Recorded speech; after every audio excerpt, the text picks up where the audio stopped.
Hello everyone, my name is Hariharan and I am a CMA with All India Rank 25. Well, I appeared for my CMA final examination in December 2016. Well, right now I am doing CA, I am in CA final and I am doing my articleship from KPMG. Well, this video is for those CMA students who will appear in the month of December for their inter and final examinations. And before that, I would like to thank Nikhil sir for giving me this opportunity to share my experience, that what I was feeling when I was giving my CMA exams. So this video is for your examination purpose. Let's start. Well, first of all, मैं दो category में divide कर दूंगा students को.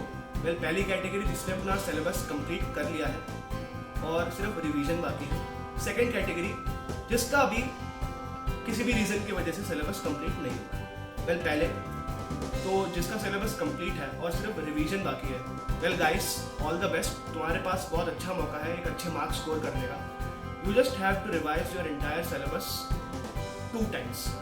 Well, जब हम revision करते हैं तो सबसे इम्पोर्टेंट बात यह है कि हम स्मार्टली रिवाइज करें और उसके लिए just we have to decide कि मैं किस किताब से पढ़ना है.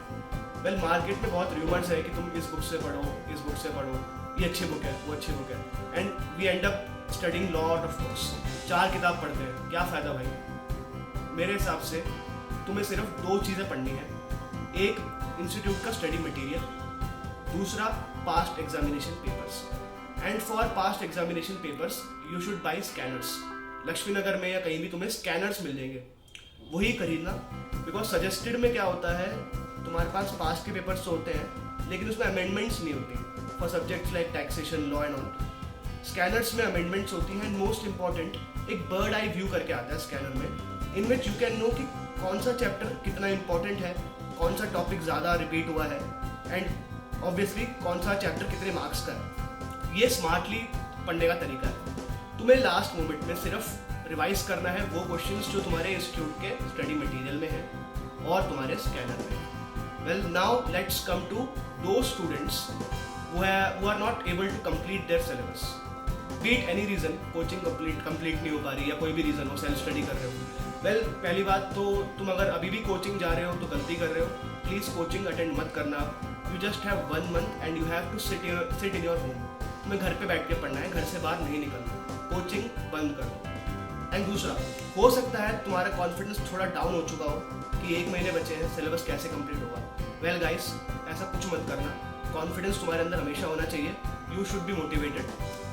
सिलेबस कंप्लीट नहीं हुआ, कोई बात नहीं. जितना पढ़ा है ना उसे अच्छे से रिवाइज करो. प्लीज़, तुम में से अगर कोई बोथ ग्रुप दे रहा हो और वो एकदम से सोच ले कि यार सिलेबस कंप्लीट नहीं है, सिंगल ग्रुप देते हैं, ऐसा मत करना.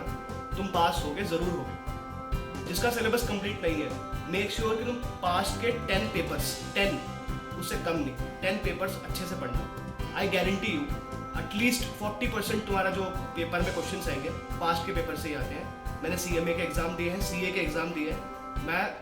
मैंने ये नोटिस करा है, बहुत सारे क्वेश्चंस रिपीट होते हैं. वेल, इंस्टीट्यूट का RTP, MTP, PTP मैंने कभी नहीं पढ़ा. तुमसे भी बोलूँगा टाइम वेस्ट मत करो उसे पढ़ने में. बिकॉज क्या होगा, इतना कुछ पढ़ लोगे, उसमें से आना 1 या 2 क्वेश्चन है 5 मार्क का, वो तुम्हें आता होगा. चिल करो, मत पढ़ो. वेल, ये बस एक शॉर्ट वीडियो है, मैं ज़्यादा तुम्हें नहीं ड्रैग करूँगा बिकॉज निखिल सर तुम्हारे पास है, तुम और क्या चाहिए, उन्होंने सब बता दिया होगा. तो लास्ट में यही बोलूँगा, ये दोनों स्टूडेंट्स के लिए एप्लीकेबल है, जिनका सिलेबस कंप्लीट है, नहीं है, रिवीजन वाले हैं, जो भी है. सबसे इंपॉर्टेंट हमारे CMA में क्या है और सबसे जो डिफ़िकल्टी है वो ये है कि हमारे पास छुट्टी नहीं है एग्ज़ाम के बीच में. आज एग्ज़ाम है, कल एग्ज़ाम है, परसों एग्ज़ाम है, कोई छुट्टी नहीं है. छुट्टी नहीं है. अगर छुट्टी होती है 1 दिन के बीच तो तुम सब कुछ रिवाइज कर सकते हो, बट तुम्हारे पास छुट्टी नहीं है. तुम 2 से 5 तुम्हारा एग्ज़ाम होगा, तुम वापस आओगे, कल दोबारा पेपर. तो उस दिन तुम्हें जो 8 या 10 घंटे जो भी तुम पढ़ोगे, वहाँ क्या पढ़ते हो, उसमें क्या पढ़ते हो, ये इंपॉर्टेंट है. तो गाइस, सिर्फ वो पढ़ना उस रात जो 60 to 70% का कवरेज हो और टाइम कंज्यूमिंग भी कम हो. और स्कैनर इसके लिए बहुत इंपॉर्टेंट है. तुम स्कैनर खोलोगे, कोई चैप्टर तुम्हें मिलेगा 25 मार्क्स का, उसे पहले पढ़ना. तो तुम्हारी जो प्रिपरेशन ऐसी होनी चाहिए, 100% नहीं पढ़ सकते एग्जाम से पहले, मत पढ़ो, लेकिन एटलीस्ट 70% को ऐसे रिवाइज करो कि वो तुम्हें अच्छे से आता हो. That's it, that's all I want to say. All the best to you. अच्छे से प्रिपेयर करना एंड प्लीज़ कॉन्फिडेंस हार के ये मत कहना कि ये अटेम्प्ट छोड़ दो, अगला दे देंगे, ऐसा मत करना, तुम सब पास होगे। All the best.